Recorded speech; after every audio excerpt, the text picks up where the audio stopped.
We're live. Hey, everybody. Welcome to Coffee Class number 5. Number Yeah, number 5. Wow. Okay. Like Mambo, right? I guess. I don't. Mambo Yeah. 5. Anyway, Number 5. Oh, okay. yeah. Right. We're getting some hellos from all over the world, which is really cool. Wow. Okay, cool. So before we get started, I wanted to say that today we have Adam, who is the head of the feedback team, coming in to tell us a bit more about the upcoming courses that are in the works and beta testing and a special opportunity. So he will jump in after we finish talking about the apartment. But okay, for now, is it's all you, John. Is that me? Okay. Okay. Can you hear me all right? Yep. Oh, God, I'm big. Okay. So The Apartment. I love this film. I hope everybody got a chance to see it.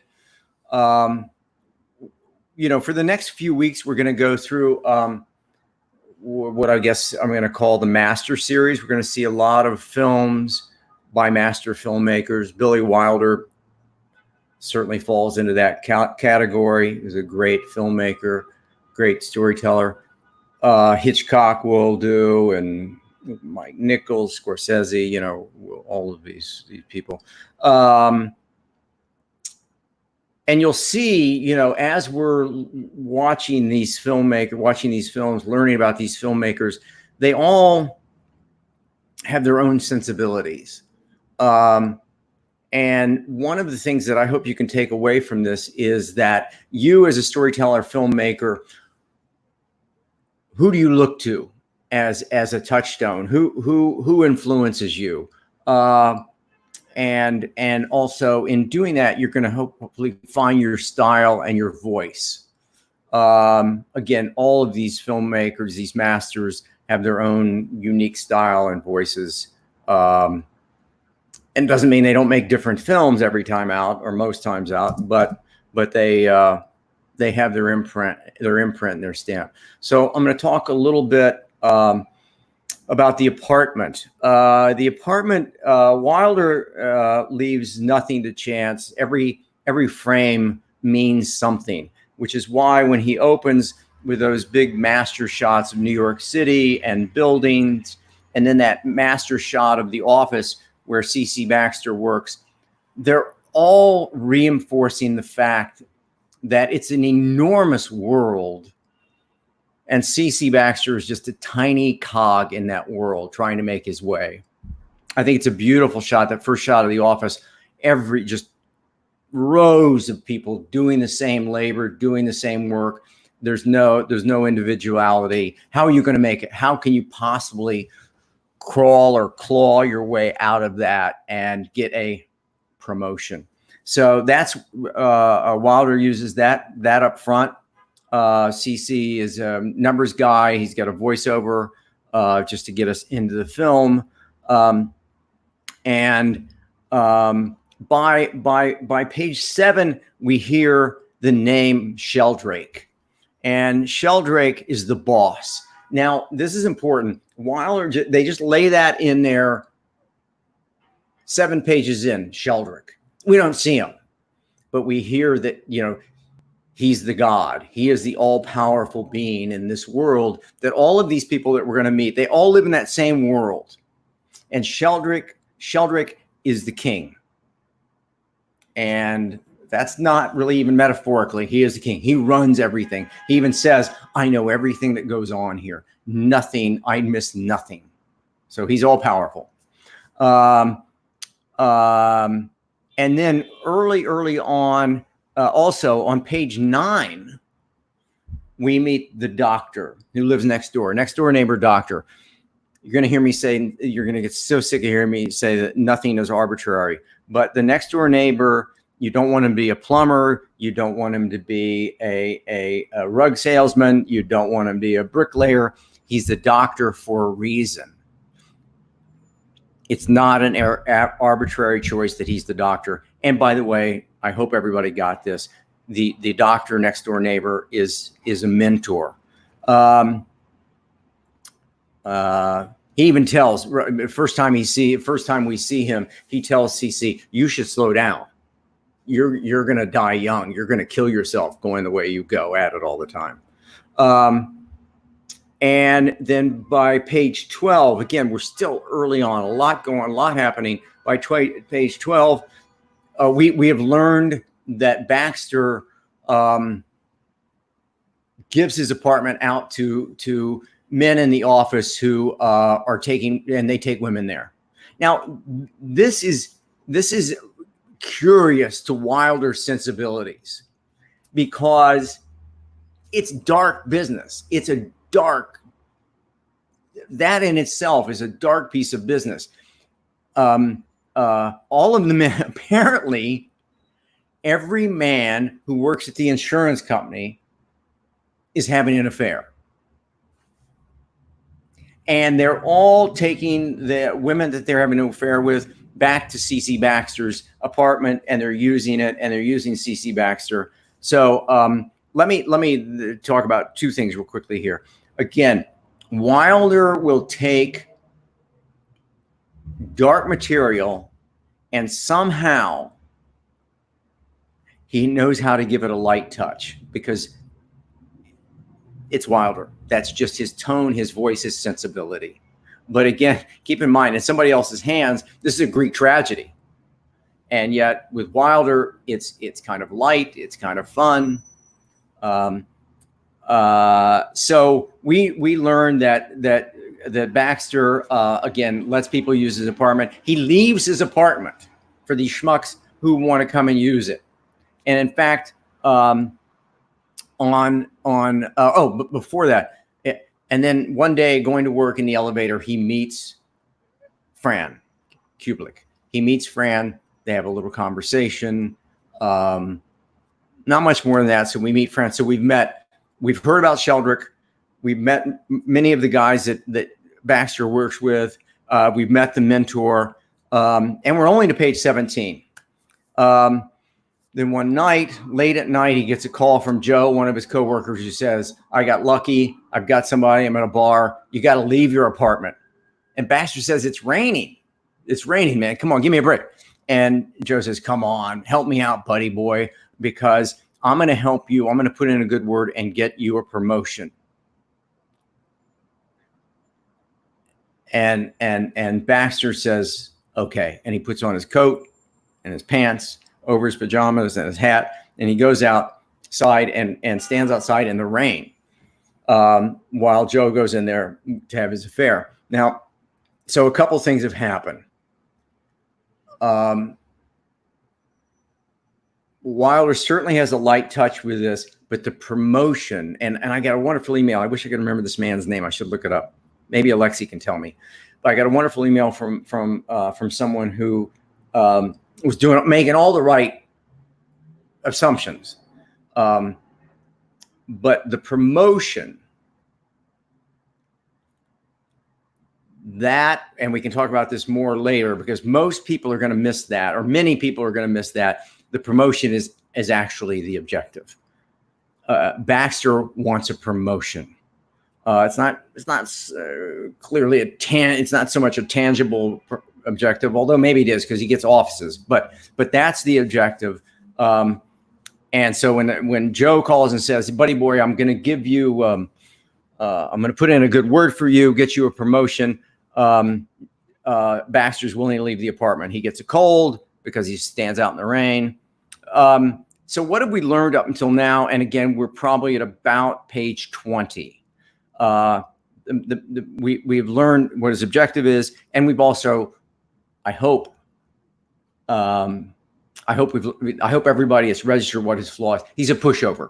He has no backbone. He will not stand up for himself. That is his flaw. Somebody calls him at 3 a.m. and says, I need for you to leave your apartment for 45 minutes. Go stand in the rain because I want to bring a girl up. He goes, I don't like it, but I'll do it. They call him a schnook. Well, I don't know what that is, but this is a schmuck. I don't know. But and several times they call him a schnook. So then we're back to the office, and Baxter gets a call from upstairs and from Sheldrick's office saying, come up, I want to meet you. Again, this is all happening very quickly. He goes to the elevator. We have a question about inner need is Fran. His inner need is yes, Fran. His inner need is a relationship and intimacy. Yes, thank you. Yes, absolutely. Where was I? So by the way, so he gets a call from upstairs. He's thrilled. Oh my God, a call from Sheldrick's office. He's going to meet, and we've still never seen Sheldrick. He gets a call. He gets in the elevator. Fran gives him a carnation to put in his lapel and says, "Good luck." Now here's one of the beautiful details of this film. He gets there. He walks into the outer office, and we meet. I'm checking my notes just to make sure I've got this right. We're about page 25. We meet a minor but pivotal character. We meet Miss Olson, Sheldrake's assistant. We meet Miss Olson only for a second. Says, "I've been trying to call you. Go on in."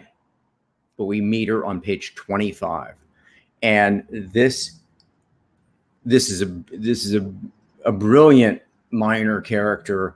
And the film doesn't, by the way, when you think about Miss Olson, and a lot of people say, you know, have you seen The Apartment? Or I've seen it 10 times. Do you know who Miss Olson is? No, who's Miss Olson? You take Miss Olson out of this movie, the movie falls apart. I'll get to why later. So he goes in, Baxter goes in, he meets with Sheldrake, and it's a fairly convoluted meeting, but Sheldrake, again, he's in the biggest office. He's the man. And he says, "I know everything that happens in this world, and I know there's a key that's floating around." And it's kind of a miscommunication. Baxter doesn't know what he's saying. And then Sheldrake says, "Listen, I'm going to give you a promotion. But in turn, I'd like the key." So Sheldrake, by the way, every man in this movie is having an affair. They're all married. They're all cheating. It's crazy. So, and Sheldrake gives Baxter his first promotion. Baxter gives him the key, and away we go. Leaving that meeting, and he's thrilled. His life has changed. It's gotten so much better. And he says to Fran, "Oh, Sheldrake has given him two tickets to the Music Man for that night." And so he says to Fran, "Would you like to go?" And she says, "Well, I have an appointment. I'm meeting somebody before, but I can meet you at the theater." And he says, "Okay, great. Let's do that." And of course, Fran is meeting Sheldrake, and they go to the bar that they always go to. Fran is not the protagonist, but Fran, she also has a wonderful character arc. So at this point, she thinks she's still in love with Sheldrake. She still is in love with Sheldrake, and they've had an affair. He mistreated her, but she's still in love with him. And she stands Baxter up. She doesn't make it to the theater. We cut to the next day, back to the office. I'm sorry, I'm going to move through this a little more quickly now. One of the and in the second act, you're going to want to develop friends and enemies. So all of these, I think there are 4 guys who use the apartment. They all come into CC's new office, and they're kind of getting ready to push him around and say, you know, we still need your apartment, this and that. And Sheldrake walks in and smothers that, cancels that out. And he says, "I'm taking care of CC. You guys hit the road." About page 45, and I'm going to move a little more quickly now, but about page 45, Baxter says to Sheldrake, "Oh, by the way, the person you were with left this," and hands him a compact that women use with a mirror in it, and to do their makeup or something. And now there again, this is it's like Miss Olson. It's a tiny detail, but the compact, Sheldrake takes it, and Baxter says, "Oh, by the way, the mirror's broken. I'm sorry, you know, for those small but key details like a cracked mirror or champagne gag. So is this so the thing that you're talking about with the cracked compact and stuff like that? Is that something that? Yeah. At what point is that planned? Okay, I'm gonna talk about the beat sheet in a second. But by the way, I hope that whoever asked that question, it disappeared from my screen. Michael, I hope you recognize how monumental these are. So the compact, which seems like a throwaway. Oh, whoever you're with left this. The mirror's broken. Boom. So and then we cut to the Christmas party, and again, Miss Olsen, who had once had an affair with Sheldrick, spills the beans to Fran and says, "You're the end. You're a long list of people he's had an affair with, and pretty soon you'll be out like I was because a new model will come in and so forth and so on." And Fran is shocked. Baxter says, "Come into my office. We can chat. I want you to see this new hat I got." And and she says, "Oh, it looks great." And she pulls out her compact and hands it to him so he can see himself in the mirror. And he sees the cracked mirror, and he realizes the compact is her compact, which would only confirm that Sheldrick took Fran to Baxter's apartment. If you miss that detail as a writer, if you don't lay in about 4 pages before that, that Baxter has found a compact with a broken mirror, then seeing himself in the compact in the broken mirror won't resonate. And it is, as you can see, there are only 2 times in the film the compact is used, and it turns the entire plot. It turns the entire movie because Baxter says, "Oh my God, the woman that I have a crush on, not only did she have an affair, she had an affair. He took her back to my apartment." Again, it's Wilder. He gets dark. Then we, I'm going to move forward here. We get into page 55, 56. Fran and Sheldrick at Baxter's apartment. He leaves, and she takes pills. Only Wilder would throw suicide into this. Not a rom-com, but this kind of film. Takes pills, and then right here, the doc comes over to help save her, help save Fran, and she's going to be okay. She's going to stay there and recover a little bit. And the doctor says to Baxter, "Be a mensch. Be a mensch." That's your mentor saying, "Hey, quit being a jerk." Okay. Wilder, for my money, you know, and who am I to critique Wilder, but he moves away from story here for a while. He moves away from story here for quite a few pages, which is why it's understandable that some people would think that Fran is the objective, because we spend a lot of time with Baxter and Fran at her apartment as she recovers. There's a wonderful, I call it a heartbeat, and frequently you'll see this in films. It's a moment in mid to late second act when the film stops, and the protagonist shares something of themselves. And in this case, both parties share something of themselves. There's a beautiful moment like this in Up, which I always refer to. I never let a week go by I don't refer to Up.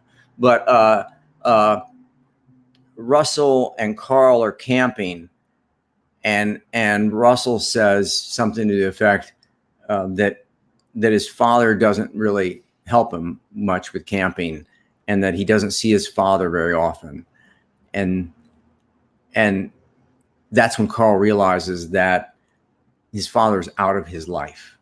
And it's a beautiful heartbeat moment. So the heartbeat here is, it's about page 90, and they're playing gin rummy, and they talk. the gin rummy thing, that theme will run a couple times throughout the film.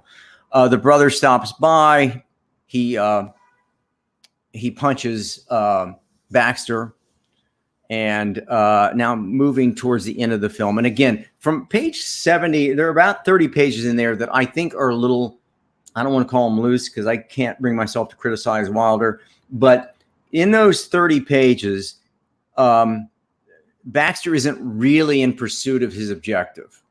And it's a tricky thing to do. But he and Fran are falling in love. He's starting to fulfill and understand his inner need. And then I'll get to late second act, which is Cece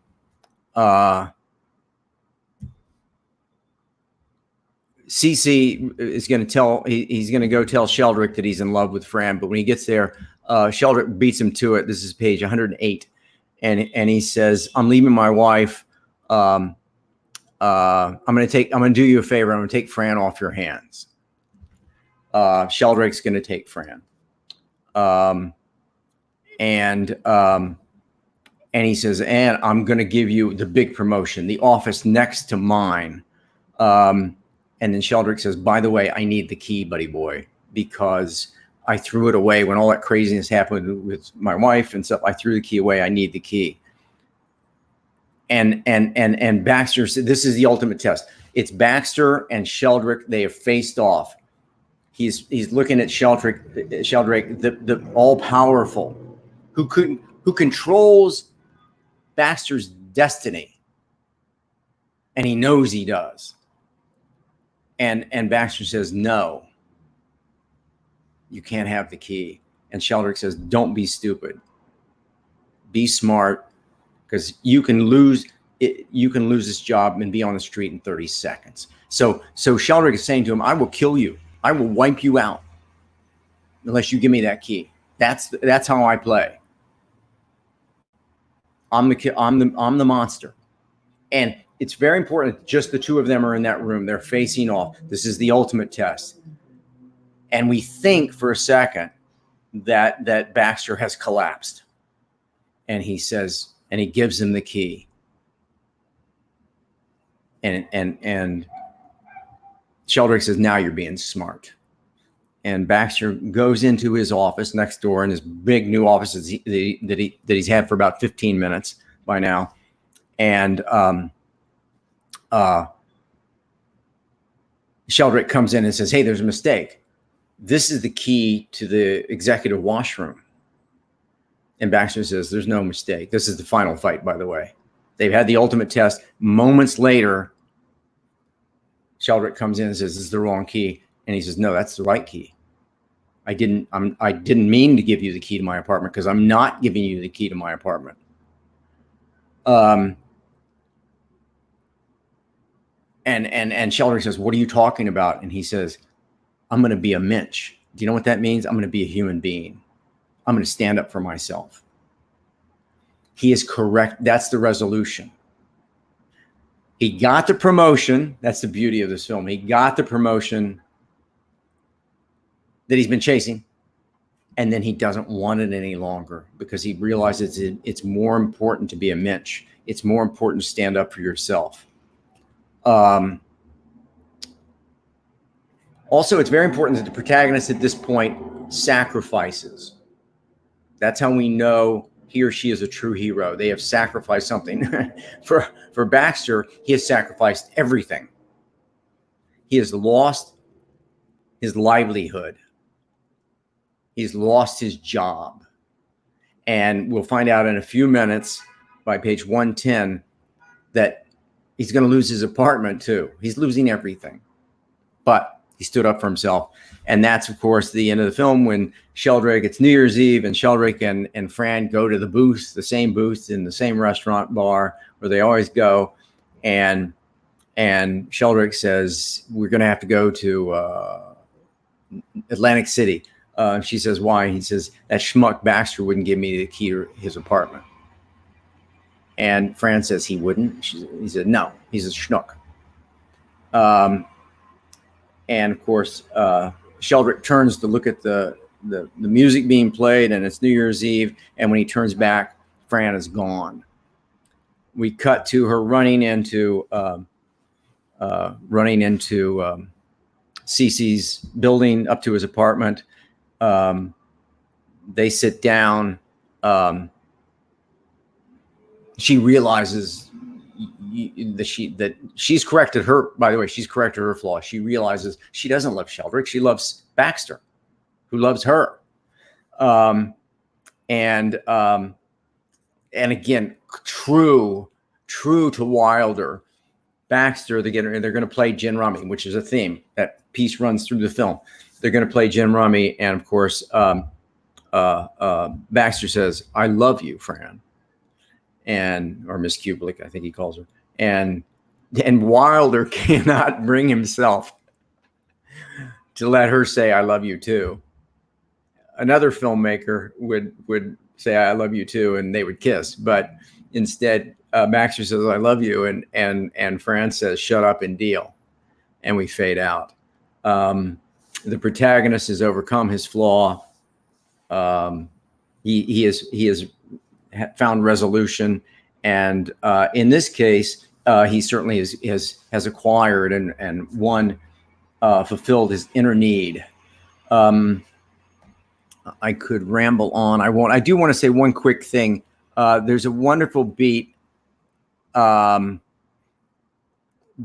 Miss Olsen, if you ever see the film again, just watch for Miss Olsen, because don't forget that even though she only plays about, I think, 4 or 5 times in the entire film,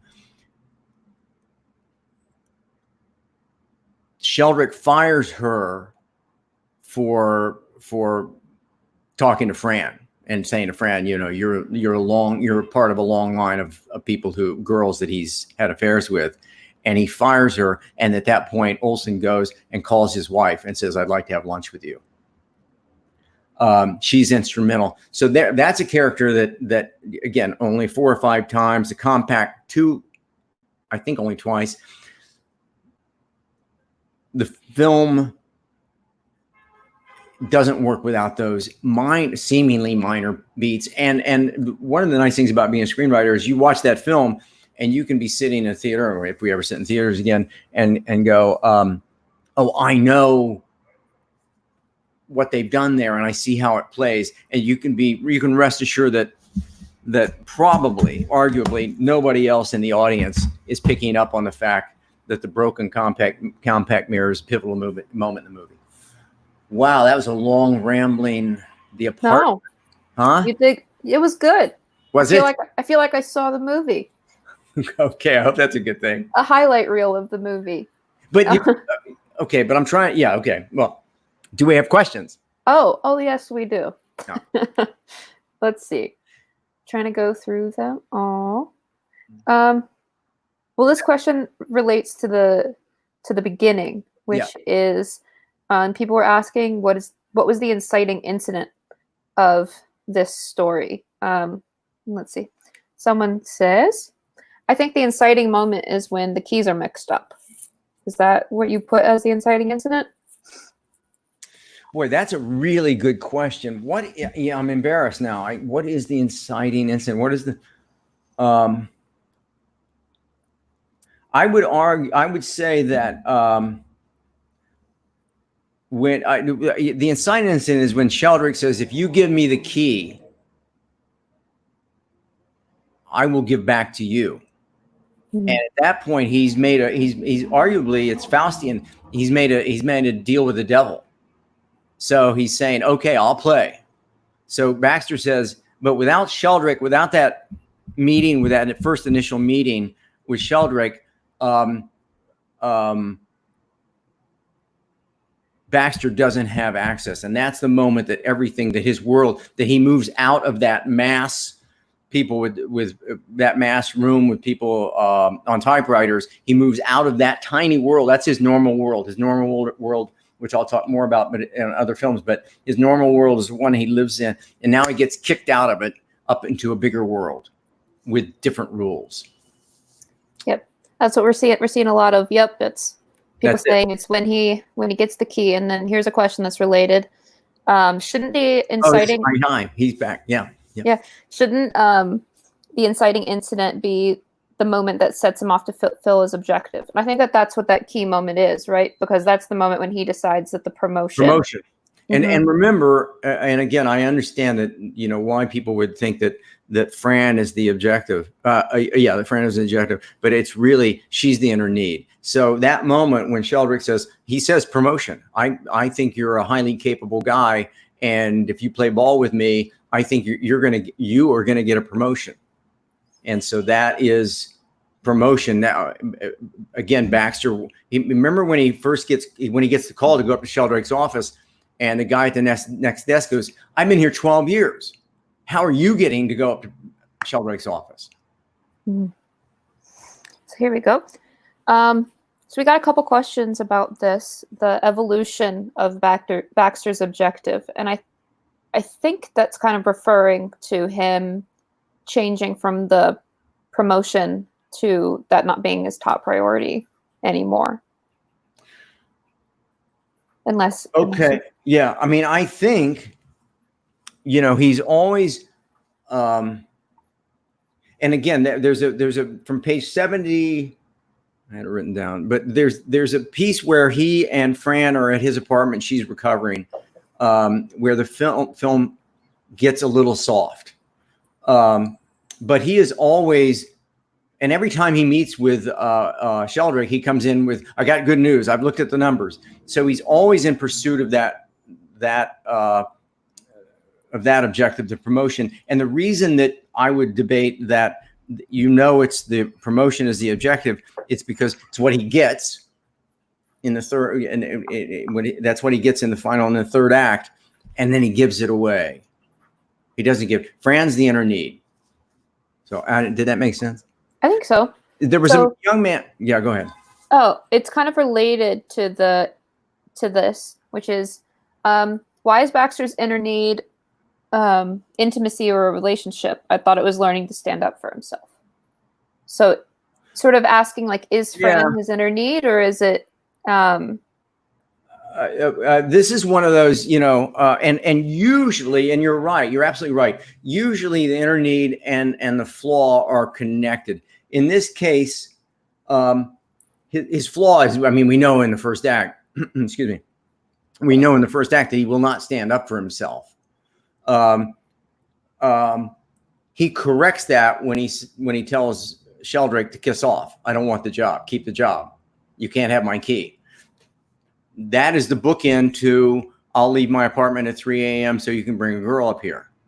The bookend to that, the resolution for that is, "No, you cannot have my apartment. I'm standing my ground."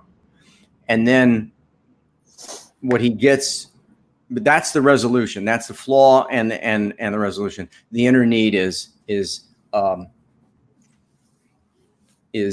Fran, which is intimacy, and that's why he's a single guy living alone, making spaghetti on a tennis racket. That's he doesn't have intimacy. And then we're also getting some questions about. I hope that makes. No, yeah, totally. So this is related. So it'll help explain it more. But how is the flaw and inner need connected? In this case, it's not always connected. In this case, the flaw and resolution are connected. The flaw is won't stand up for myself, will stand up for myself. That's the flaw resolution. The inner need is again, typically the protagonist must sacrifice something. Carl Fredrickson sacrifices his house on Paradise Falls. He loses his house, so he sacrifices the very thing that he was trying to do. But what he gets in return. So usually the flaw and inner need are connected. In this case, it's debatable that they are, and I would say they're not connected. By the way, just so you understand, and I hope you understand, all of these stories, and we're going to see a lot of film. I hope you're going to stay with me. We're going to see a lot of films, and the better you are at or you know, the more well acquainted you become with asking these questions, which are really good questions, and the better you're going to have tools to approach your own scripts. But these are the questions you should be asking when you get ready to develop your stories. I know my protagonist should have a flaw. I know I want resolution. Those two things have to be compatible. They bookend one another. The inner need may or may not be connected. What do I want to do here? So again, as we talk and analyze these films, you're going to see filmmakers make different choices. And Wilder takes about 25 pages in the middle of the second act and goes soft. If that's something you want to do, you can do that, but know you're doing it and know the risk involved. So here's something interesting that I think makes sense. Someone has pointed out that there might be a connection. Dream Yogi, you're back. Yep. Yeah. Dream Yogi. You have to love yourself before you can love someone else. So that's sort of a connection between. Like that. That's probably a theme. I never thought of it, but yeah, I would say that's good. I mean, that's thematically, yes. Once he embraces himself, then he can love someone else. Yeah. Can I back up just for a second?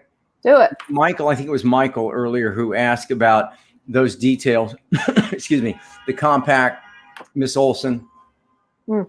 When we talk about, I'm going to talk about it a lot, and certainly when we do writing the screenplay, I'm going to spend a lot of time on the beat sheet.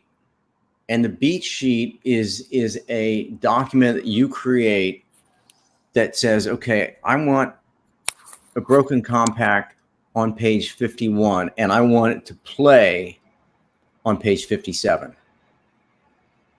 And that's all laid out like a big map so that you know where those beats are. Because just writing, just sitting down, you know, one of the worst things that's happened to screenwriters is fine. Well, I won't say final, but you know, you sit down and fade in and just start writing.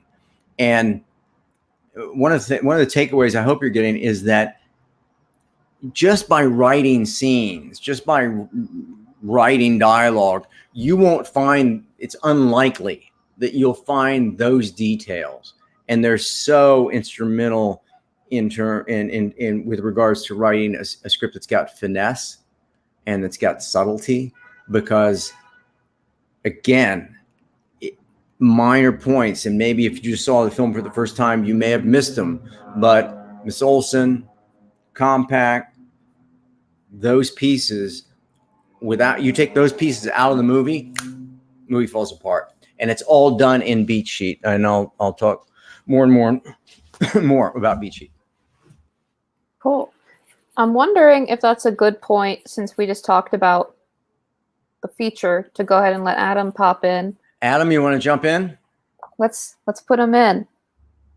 I think I'm gonna get added in again. Yeah, there I am. I always get added. It's my favorite. It's my favorite time of day when I get added in. Can we hear Adam? Now we can. You're muted. I muted myself, and I was making some great jokes, and everybody missed them. It's a shame. I'm sure they were just. I know they were hysterical. I'm dying. Yeah, they're hilarious, Adam. So this is Adam, everybody. He is the head of the feedback team. So you've probably, if you are writing the short, you've probably chatted with Adam some.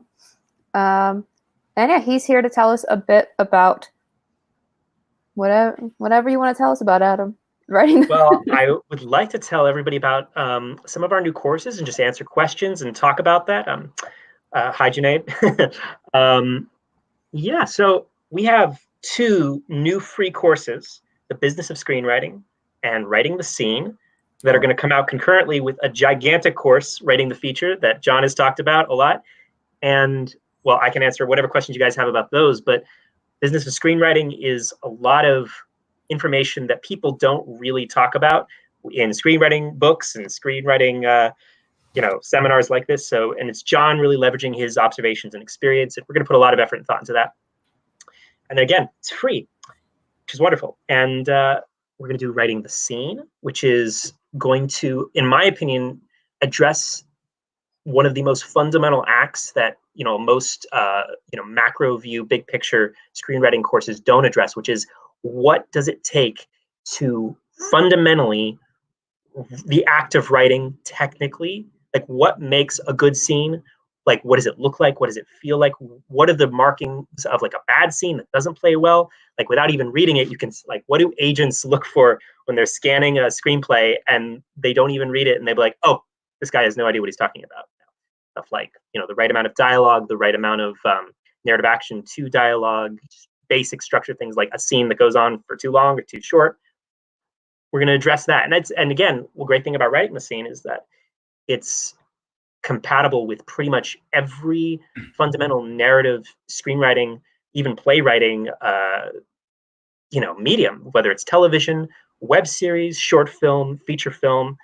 Everybody needs to know how to do this fundamental unit of narrative, which is, you have characters talking to each other and doing things, and how does it advance the overall arc of whatever it is you're working on. So I'm really excited about that. And then we have writing the feature, which is going to, I believe, at least twice, if not 3 times as big as writing the short. We are going to put a lot of time and effort into it. Like John said, we're going to go into like the fundamentals of what makes a beat sheet, the fundamentals of screenwriting in a 90-minute story. Like, why do you want to tell a 90-minute story? Like, what is the point of a feature film? Leaving people out on a 90-minute high as opposed to like a pilot. All of these things. Yes, and concurrent with that, we have a special opportunity. Adam the Awesomer. Yes, I am. Sorry. Flattery will get you everywhere, especially in Hollywood.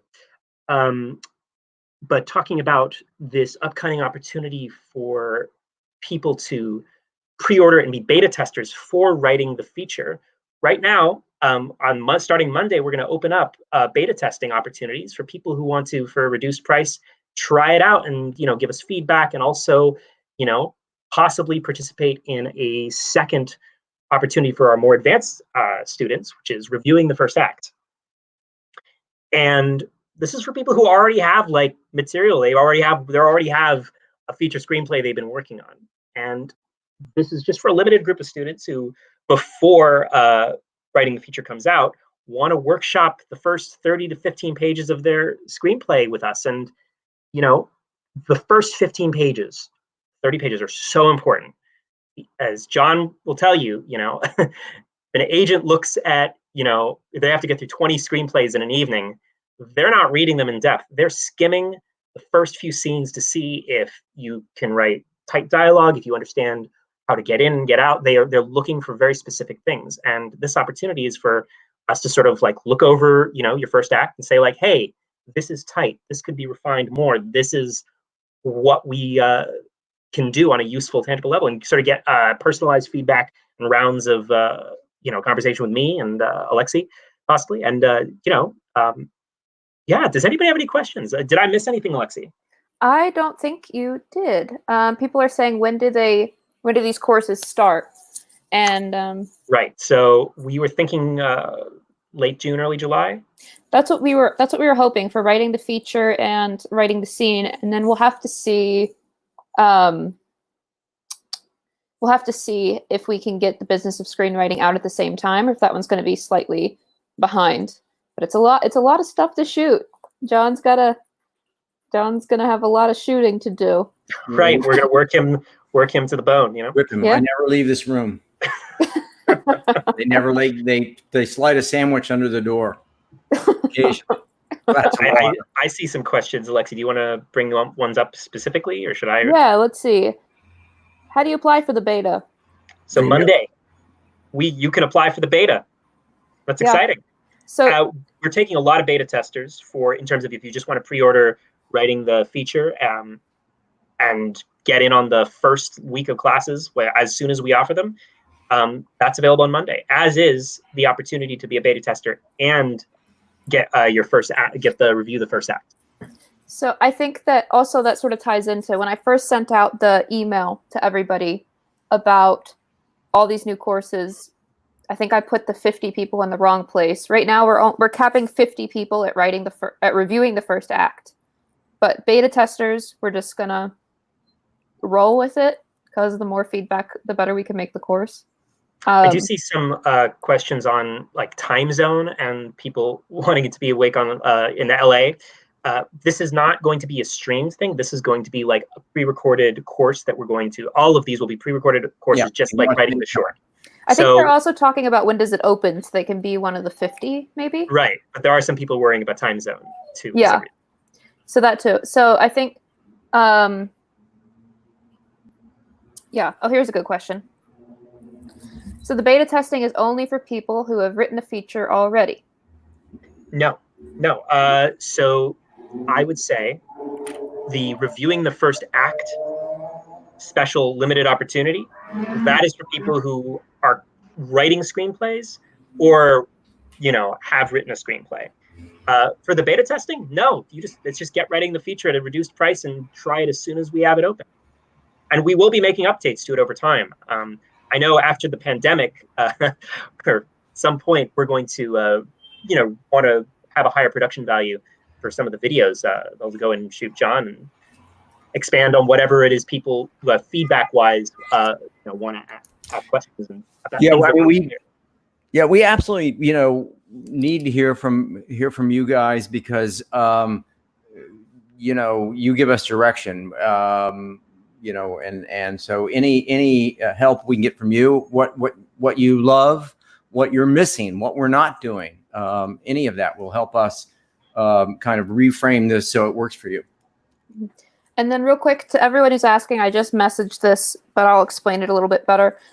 The way you're going to be able to sign up is on Monday. I'm going to turn on this webpage that I've been frustrated with for about 2 weeks. And then you'll be able to, assuming I didn't screw it all up, do the pre-order from there. And then there will be another link to the reviewing the first act. But if you haven't signed up to get emails from us, you can email me at alexie@youngscreenwriters.com. Just put in the subject emails or whatever. I don't care. And I will make sure that you get those emails. Great. Yeah. And I see a few questions about will you ever have a course focused on writing pilots? Yes. We want to knock out as many courses of high value as possible over this summer. That's our goal. I don't know. We haven't really talked. We want to get writing the feature out. We want to make sure it's great. But if that goes well and people responding to it well, we're going to start production on writing the pilot as soon as possible. Because I would say, sorry, what were you going to say, John? I was just going to say, and further down the road, we're going to do writing the webisode. Writing a treatment. What's it like to, how do you write a treatment? Yeah. Pitching the pitch. That's the one I want. The pitch, yeah. Well, I think that might go into business of screenwriting, or at least later versions of it. I see business of screenwriting as an evolving, thing people can come back to. It's going to be very story. Maybe we could, John, have some guests. We will have guests. Yeah, we'll have more guests. We had Aaron last week. We'll have more guests. Absolutely. So people are very excited. So I'm trying to keep up with all these questions coming in. Johnson, does it mean it doesn't matter about time zones? No, it does not. For writing the feature, the business of screenwriting, or writing the scene, these are all pre-recorded videos. Yeah, we're in 120, or Lexi, what are we, 126 countries? No, 160. 160, John. Countries. So you don't have to wake up at 3 a.m. to get writing the feature. You can. Yeah, and we're hoping to do, Adam, something we didn't talk about was the amount of feedback you get with reviewing the first act. Oh, right. Okay, so for reviewing the first act, first of all, the feedback, this is an opportunity that starts as soon as you submit stuff. If you, for example, submit stuff next week, we're going to have, this will be done before the course comes out. We'll have multiple rounds of feedback. The way I see it, somebody submits 30 pages, I'll give 1,000 to 2,000 word specific responses on those pages, and then multiple rounds of questions. And just very specific things to these are the things that aren't working. that you could do. This is like good. This is working. And with reviewing the first act, you'll also include an outline. It could be a short outline for your movie. We could talk about like structuring problems as well. There's lots to talk about. Yeah, and I think what's really cool is that Adam is definitely going to be, as head of feedback, is going to be leading the charge on all that, and he is open to script Dr. Adam. He's open to doing like, when you submit your pages, if you have something specific in mind that you want him to look for, you can call it out, and then afterwards, that's a good idea. Yeah, and then afterwards, he'll go back and forth with you to help you like understand the notes and everything. And we also, it comes with a really mini course. I'm hesitant to even call it a course, but where John and I already recorded this, where he basically tells you how to take notes, like how to interpret them, how to implement them, and then gives advice for the kind of questions to ask back to Adam based on your notes. Right. So, I mean, notes are such a big thing. Like if you want to get a movie made in this world with other people's money, even Alexie was talking about her manager, she got notes from a pitch she just made. And, some of it's stupid and some of it's great. And you got to learn how to deal with that and navigate when somebody tells you something really terrible or great advice that you're too arrogant to admit is great, because as we all know, we all think we're brilliant. Yeah, there's a real art to getting studio and network notes. And so, yeah, we'll talk a lot about that too. Hey, John, did you know that another professor from NYU brought me into class so that I could be a writer who was giving notes to his production, or was taking notes from his production class? And you had taught me how to take notes too well. The teacher wanted me to like get mad and be like, no, I will not. But I was just like, okay, yeah, good idea. Yeah. And then afterwards, I think he was like, this is not what I wanted. Later you have to tell me. I wanted pushback. I know who this was, but later you have to tell me what it was. That's just so you I just see a question. Got it. If you didn't submit feedback earlier, you can submit everything. You can submit feedback for writing the short for as long as you want. Writing the short is open forever. And I am taking feedback for it on whatever time frame works for you guys. And but I've been telling people that we suggest that after you wrap up the course, you try to get your feedback requests in, or certificate submissions in about like within 2 weeks. That way it's all fresh in your mind, and projects tend to fill the amount of time that you're given. So if we don't have a deadline at all, then sometimes that's not helpful. So give yourself the deadline of 2 weeks after you finish the course. Try to get it all in, but really there's no cutoffs. More questions? So sorry, Alexie, if you want to bring up questions instead of me answering them directly. No, just if you do it, I'll find it and I'll pull it up. So Ben Johnson, again, we're going to copy collab. He wants more feature length analysis like we did with The Apartment. Every Friday, I believe John's plan is to do feature film analysis, right? Yeah. So by the way, I have a question. Here's my question. My question is, so the way that we broke it today, because we've done shorts and this is the first feature we've done. I really would like feedback on did my approach. Does anyone else agree that Adam resembles Andrew Garfield? I think, yeah. Yeah. Not in charms or talent, but you remind me of his handsome brother. That's there you go. So, what was I saying? Oh yeah. So does breaking it the way that I did, because it felt like I rambled for a long time, and I hope I didn't lose you. But I need my question is, does that approach help you understand how to break these films? As Adam was saying, we're going to do more. We're going to do a feature every week. We're going to go through a lot of the masters, Hitchcock and Spielberg and so forth and so on. And all of this analyzing, you again, the point of it is so that you can think structurally, analytically as a storyteller. So you know what choices you're making, what mistakes you're walking into. So I hope that's helpful, but let us know. I really love you rambling, I don't know. I don't know if you can put those two words in the same sentence. I love your approach, John. Thank you. I don't think you rambled either. I just think it's funny because we called it rambling. Okay. Well, when I looked at the clock, I thought, God, I've been talking for 30 minutes. Is everybody asleep?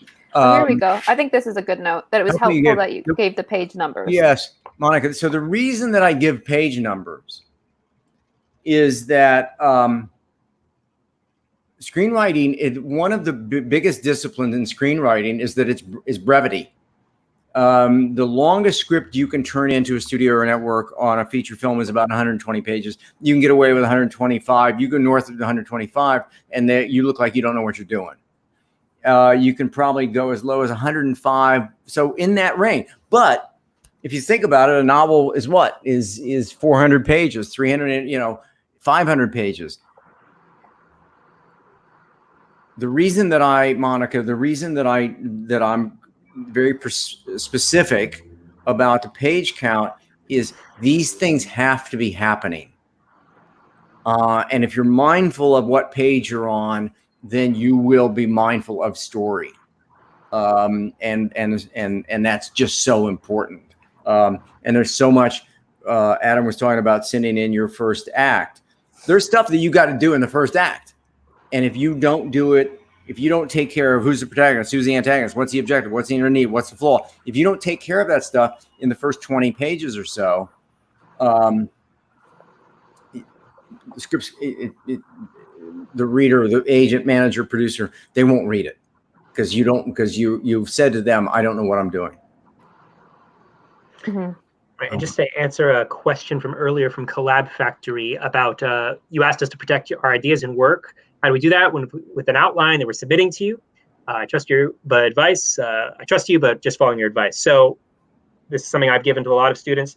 If you write a screenplay, you write part of a screenplay you think is really good, you should register it with the WGA. That is the best way. And everything else is kind of not really worth that much. Like your idea is like, you want to pitch your log line and your ideas many times to as many people in Hollywood. It's impossible to really protect a log line. Maybe you disagree with me on this, John, but yeah, but you can't. No, you're absolutely right. You cannot copyright an idea. You can't copyright an idea. Right, but the expression of the idea, screenplay. The screenplay you can copyright. Really valuable. WGA.org, I think. But anyway, the Writers Guild Association, you can copyright. I spent a lot of time the other day because we had some students outside the U.S. emailing me, asking me about protecting your script with the WGA if you're outside the U.S. And I emailed them, and they got back to me pretty quickly. And I updated the article to include a walkthrough of how they said, sorry, it's a very long tail URL, but they walked me through how you fill out everything, and it's not super intuitive, but I mapped it all out in that article. So oh, that's great. Thank you. Wow. I got you. Yes, question. John, yeah. I was just saying that we got a lot of people agreeing that they like John's approach, and that the doing the beat sheet stuff was really helpful. And don't forget that we have a worksheet that you can use that helps you figure out the beat sheet as you watch it. I really need to make a resources page on our website. I will do that. That seems like a silly thing I skipped. You have time to do anything. Yeah. Oh yeah, if I'm not incorporating those great notes. Let's see. I see a question. You see a question? Yeah, I see from Mark. Will there be copy class for each course? So copy class is just something we're doing as part of the Young Screenwriters brand and presence. We're doing it every Friday, I believe, right? Yep. Mm-hmm. So yeah. So in coffee class, at some point we're going to do pilots. We're going to do a lot of features. We're going to move around. We're going to have guests. But coffee class is kind of here. We're here every week. I'm having a great time. I hope you guys are having a great time. I hope you're learning and it's informative. But we're gonna Fridays at 4:00 coffee class. Buy me a coffee. Oh yeah, I forgot to say that. John needs all the caffeine he can get. I need caffeine. And so does Adam. You're going to be giving all that. I've had 3 espressos today. Oh my, I'm good. I am good.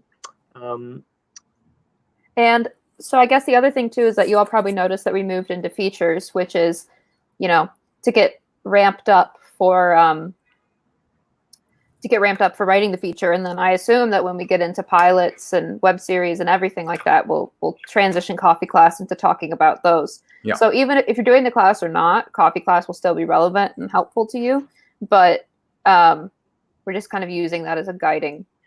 Also, just a side note, if you can write a great feature screenplay, you have so many skills from that task. It's much harder to write a 90-minute or to 2-hour complete story with a beginning, middle, and end that leaves people leaving the theater on a high than is to make an intriguing pilot for television. Like if you have the tools to develop a feature, you can write a pilot.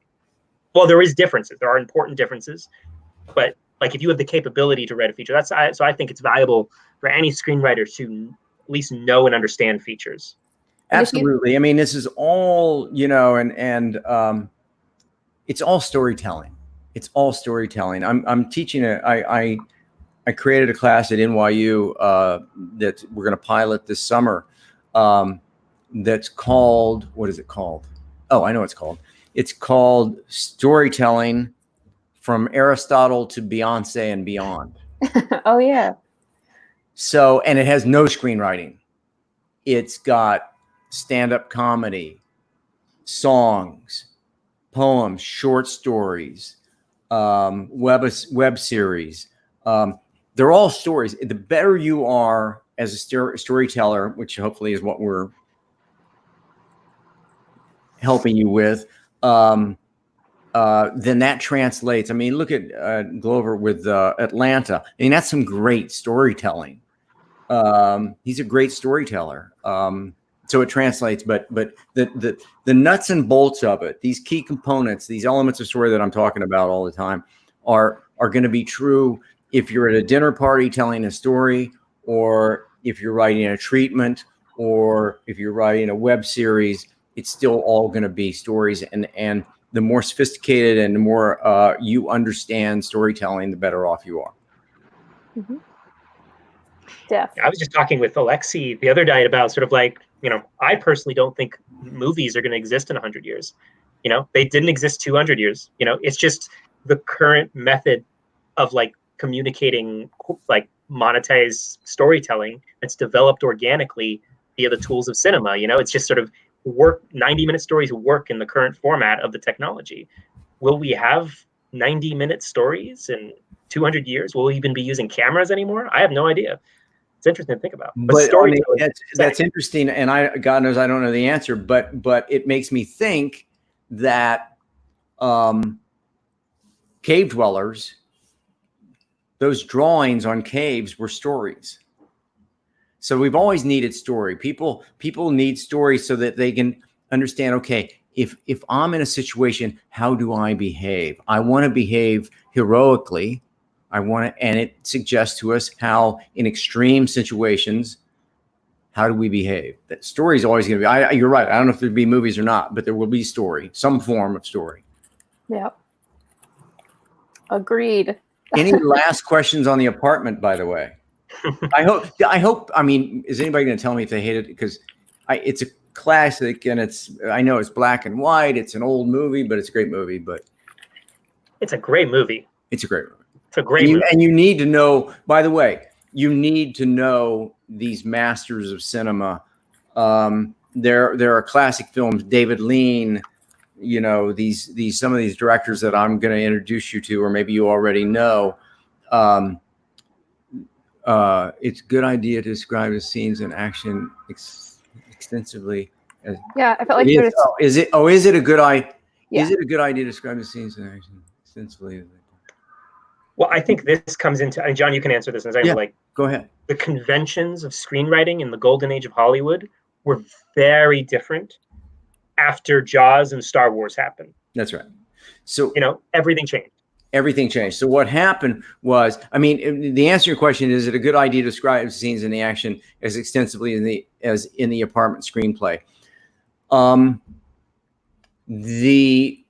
screenwriting has changed. The audience that you're writing to has changed dramatically. My parents didn't have a TV.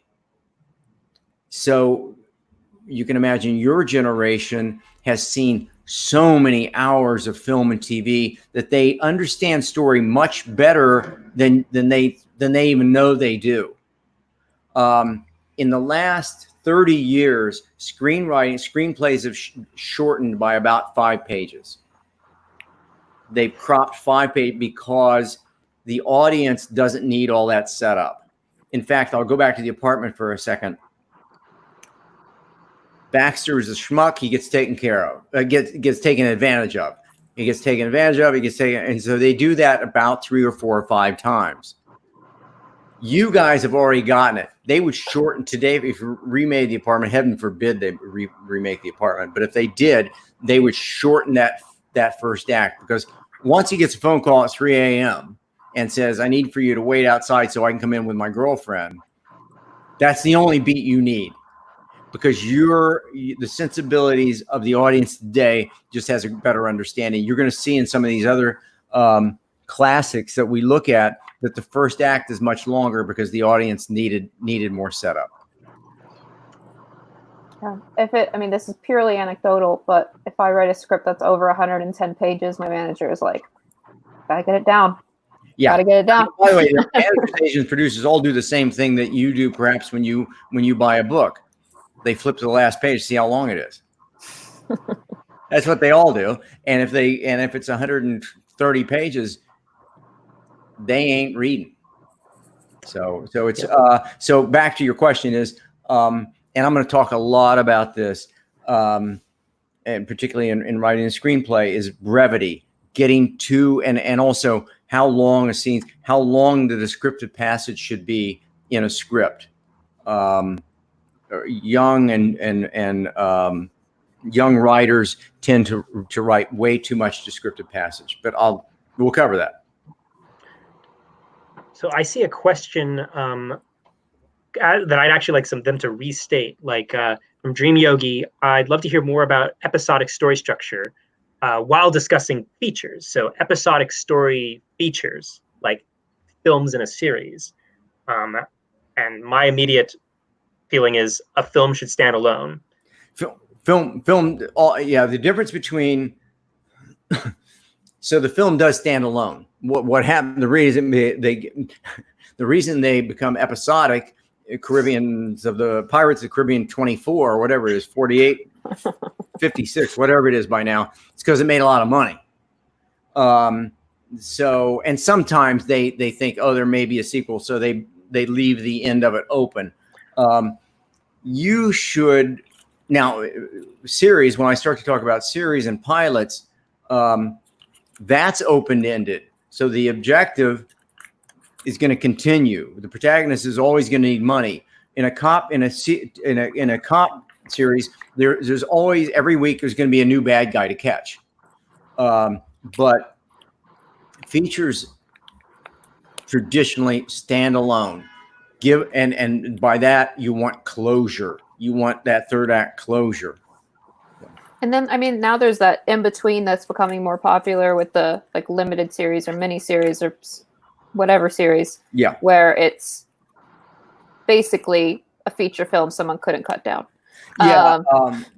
If you look at End of the Fucking World, which is a really good series, it's a feature film.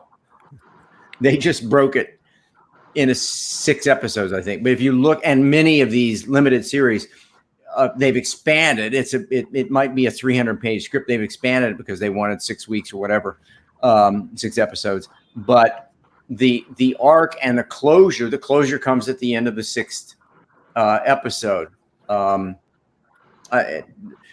It's really fun storytelling. I'm watching a lot of these series now. Babylon Berlin. Did I mention that already? But Babylon Berlin, if you watch it, watch the subtitled version, not the dub version. It's demanding, but it's the best thing I've seen on TV. And yeah, there's a lot of good stuff.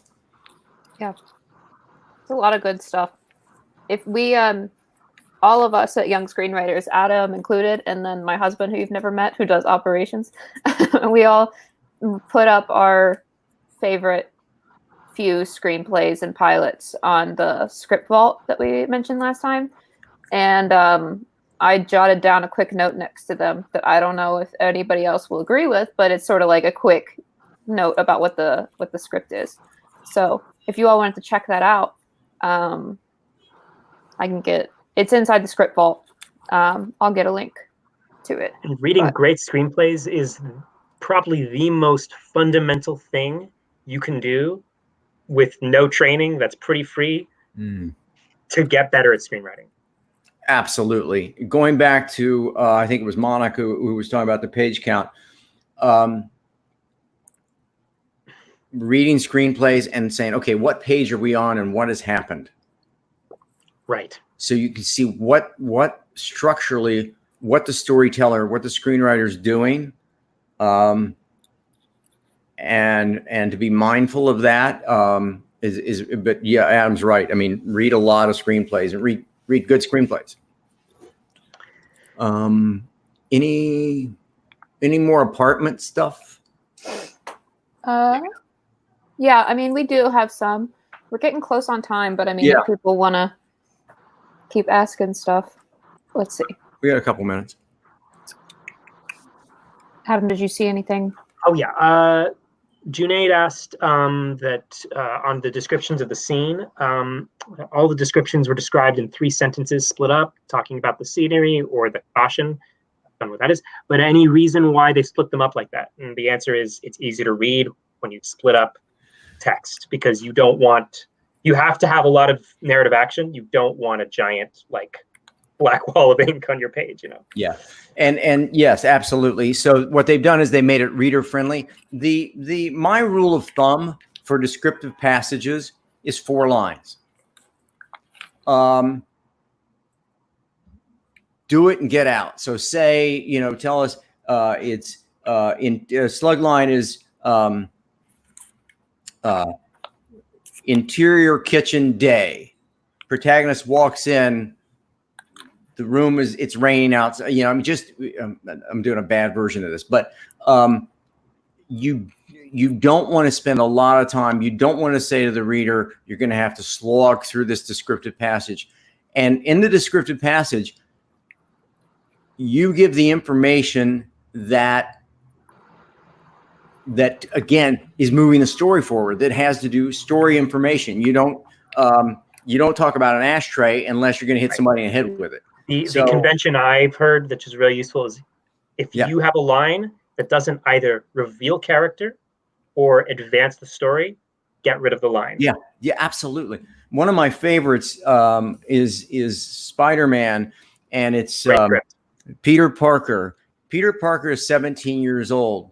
He wears glasses. He's zitty. High school will not be fun. You know that and you go, oh my God, I know who Peter Parker is. It's is like that the first one with that's the first one, yeah. Sam Raimi. You know that what's her name? Oh my God, what's her name? Kristen Dunst. Yeah, she had apparently all the original dialogue for her character was like, Spider-Man, you're so strong, Spider-Man. And so she had a dialogue person go through and rewrite all of her lines to make them more. I didn't know that. Yeah, so there you go. Side note, I think this is something to be aware of, but a lot of actors don't read the narrative description. Like, a lot of people just go straight to their lines or just go to the lines. A lot of agents are that way too. Yeah. A trick Noah Baumbach, who's a great writer, by the way, he did Marriage Story last year. Great writer. He says, knowledge of this, that a lot of people don't read narrative action. Can I have a story that completely makes sense just with the dialogue? Now, that is very much his style of filmmaking, but it's a general principle to be aware of. Like, people get engaged by people interacting. Less is more. Less is more, absolutely.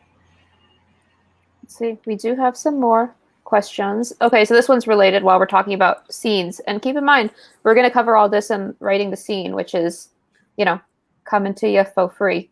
But cut to. Oh, sorry. Yeah. I thought that this was the question, cut to, but people were asking. Sorry, that was an answer to cut to, which was great. Yeah, you don't need cut twos, by the way. Yeah, so that was the question. Is like, do you need cut to? That's something, again, way back when I started writing screenplays. William Goldman was the preeminent screenwriter, and he put cut to with every scene. And you don't need to. That's gone away. I will say I have seen one or two very specific exceptions, which is like if it's a very specific montage or something, like you're showing images that are like leaving like the scene, like a very truncated I've seen it work as a truncated flashback without having to like, but that's so specific, and even then it's better not to even try. And I will get into, I'll talk a lot about montages and how to break them and how to set that up on the page. How to do weird stuff like dual dialogue and all the weirdness. I will also just give a word of advice to people who want to read screenplays for films they admire. Be aware that if the director wrote the screenplay, there will often be camera stuff, especially if it's somebody famous like Tarantino or Paul Thomas Anderson. Yeah. They're directing it. They already have the money. They can do whatever the hell they want. Paul Thomas Anderson writes his screenplays unformatted in Microsoft Word. Is that right? I didn't know that. That's right. That is right. Yeah. He's crazy. And he gets away and he writes 300-page screenplays, you know. Yeah, he's Paul Thomas Anderson. Yeah, exactly. So, but my point is, be aware of when you're reading screenplay. Did the director write this? I would say, generally speaking, it's just better. It's good manners to not put camera stuff and cut to, and be aware of when you see it. Yeah, why. Not directing the camera and not directing the actor too. Yeah, leave that to the director. Here's a question. John, this is one of your faves. You got the answer. How many pages for a scene is too long? The average scene is about 2.5 pages. And by the way, 2.5 minutes, that it translates to about a page a minute. 2.5 minutes is a long time on camera. Some of you may, or nobody in this room, of course, but some other people in other rooms might write 6 pages, a scene that's 6 pages long. There are exceptions to all of these rules, but if you write a scene that's 6 pages long, the director reading that script says, "Oh, how can I possibly shoot this? How can I possibly?" And you don't know, and you, the screenwriter, probably don't know what you're doing. So 2.5 pages is a rule of thumb. Shorter, but as I talked about a little bit last week, get in late, get out early. Do what the scene has to do. Take care of the story business the scene has to take care of, and get out.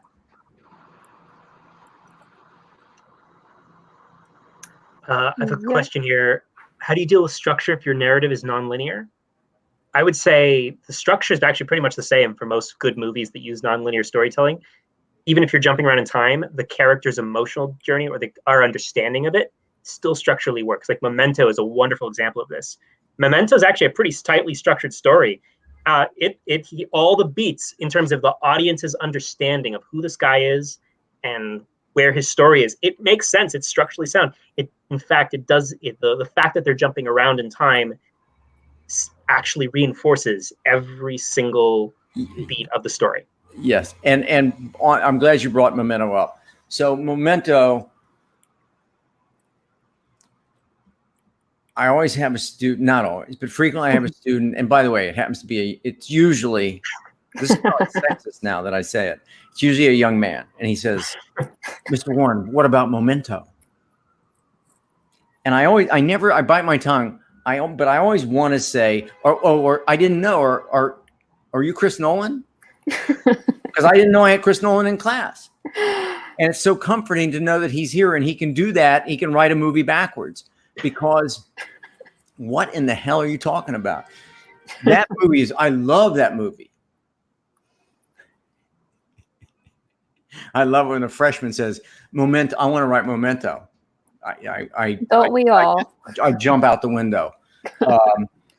Yeah, I mean, yes, it's a wonderful movie. Nolan, come on, Nolan knows what he's doing. That's just, it works back. It structurally, it's flawless. I wouldn't make it my first script. And It's very hard. Nolan, it's very hard. And also, Chris Nolan is a structure fiend. Yeah, this absolutely. guy diagrams his movies out to such a specific level. Him and his brother write together. He and his brother, so they've asked all the questions. They've done what we're doing. They've analyzed it, and then they said, "Oh, let's play it in reverse. Let's hold off on that." That's week 7, I think. That's a joke, by the way. And just a funny note, I have to comment on. Junaid said, "What about something like Magnolia?" Magnolia is a wonderful movie, and it's incredibly dense. It's a long movie. It's almost 3 hours.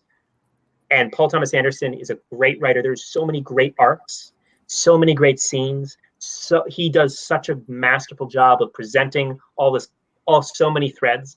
But he only got that movie made because he was lucky enough. Paul Thomas Anderson. And he also was just lucky. He was in the time in the 90s when Pulp Fiction made a lot of money, and there was a lot of money from cable networks just floating around. If you had a weird little film, maybe it could be the next Pulp Fiction. People were just trying anything. That's the environment that made Magnolia and Boogie Nights possible to be. Yeah, I mean, Charlie Kaufman, yes, was great. So there are guys like Anderson, certainly, who the studio says, and this is rare, the studio says, "We don't know what you're doing, but you apparently do. So but that's rare." I'll tell you a quick anecdote, and then we should go maybe. But so this buddy of mine worked he was president of production for New Line or Fine Line. I forget which one. Maybe it was New Line. Anyway, and he said he knew I was a Coen Brothers fan, and so he says, and I said, "You guys are gonna make a Coen Brothers movie?" He said, "Yeah, we're making a Coen Brothers movie." And he said, "You want me to slip you the script?" Which is really bad. He should never have done that. But anyway, he did. And I said, yeah, slip it to me. He said, "I'm a messenger. I'm a messenger. Bring it over. You can't tell a soul. So here I'm telling the world." So, so he sends it over, and I read it, that weekend. And I'm thinking, and I'm a big Coen Brothers fan, and I'm thinking, wow, this doesn't work at all. This doesn't make any sense. This is so screwed up. And I'm thinking, I hope my buddy doesn't call me on Monday to say, "What do you think of it?" Because I got no business trashing the Coen Brothers. Sure enough, Monday he calls me. He goes, "Hey, John, did you read that? You read the script?" And I said, yeah, Russell, I read it. And he goes, "What'd you think?" I said, "Russell, look, I think the Coen Brothers are great." He said, "Yeah, what'd you think of the script?" I said, "Russell, I didn't get it." He said, "Yeah, I know. It doesn't work, does it?" I said, "Oh my God." I said, "No, it doesn't work at all." I said, "Are you guys going to make the movie?" And he goes, "Yeah, we're making a movie. Yeah, we're making it." And I said, "But why?" And he goes, "They're the Coen Brothers." The movie, Fargo. They nailed it. The Coen Brothers. Nobody's going to mess with them. Who knows what they're doing? I think this is so representative of the fact. Like, nobody knows. The studio goes, "Did you read the script?" That's another thing. People go, "Did you read the script?" And people go, "Yeah, what'd you think?" He says, "I don't know. What'd you think?" Because nobody wants to be the first to say, "Oh, I think it sucks." But they're the Coen Brothers. Yeah, Paul Thomas Anderson. Did you read it? Yeah. Does it work? No. You going to make it? Yeah. Why? Paul Thomas Anderson. Anyway, there's a little Hollywood. It's so funny. What were you saying, Adam? Oh, I was just going to say, cinema is a director's medium. Yeah. That's what it comes down to. And that's they have the power to change. Yeah, that's why that's why Chris Nolan, A television is a writer's medium. TV, the writers own the talent. TV. Yeah. So one last question or not? I think we could. Yeah, we can. We could do questions all day long. Well, let's do one more. And then someone before asked, this isn't like a writing question, but are we going to keep doing this after quarantine's over? And yeah, we are. Yeah, we are. I hope. What were you gonna say, Alexie? I was just gonna say until I found a question. So what were you gonna say? Well, I was thinking maybe we should. It's almost 5:30. We should maybe move on. So I hope. And again, you email us, let us know. We do. I know I've said this now 100 times, but I want you to watch the Masters because there's so much to learn from them. We're going to do another Wilder. We're going to go with Billy again, and Adam actually helped me with this one. It's Sunset Boulevard. So next week we're please watch Sunset Boulevard.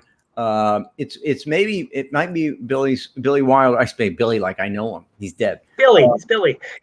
Billy. He's not going to complain. He's not around anymore. So next week we're going to do Sunset Boulevard. Arguably, I think maybe his best known film. And it's a great film. So I hope you enjoy it. I hope, yeah. And yeah, if we didn't get to your question or anything like that, please go ahead and you can email it to me and we can add it into our list for John's questions of the day. Questions of the day. Do they how do they find? They know how to find those. They're on our YouTube, so they're there. We have to shoot some more tomorrow, John, or just. Oh, we do. Yeah. Okay. I have one thing to say. So a lot of people submitted their short scripts this week. I will get to them by the end of this next week. So expect it by next Friday. That's when I'm going to have all the current submissions. We're going to focus on. So, FYI, people. Yeah, it's going to be a little bit more than a week, perhaps, since you submitted it. But we got a lot of folks who are writing, which is great. That's great. You got to write. Okay, Sunset Boulevard. It's fun talking about this stuff. Oh, I love. Clearly. I mean, I love it. It's great. I think you're going to love Sunset Boulevard, and we'll just keep going. And next Friday, coffee class. Yeah, be there. Okay, Adam, thank you. Oh, thank you. Thank you. Okay. All right. Thanks, everybody. Be safe. Bye. Bye, everybody. Take care. Bye-bye.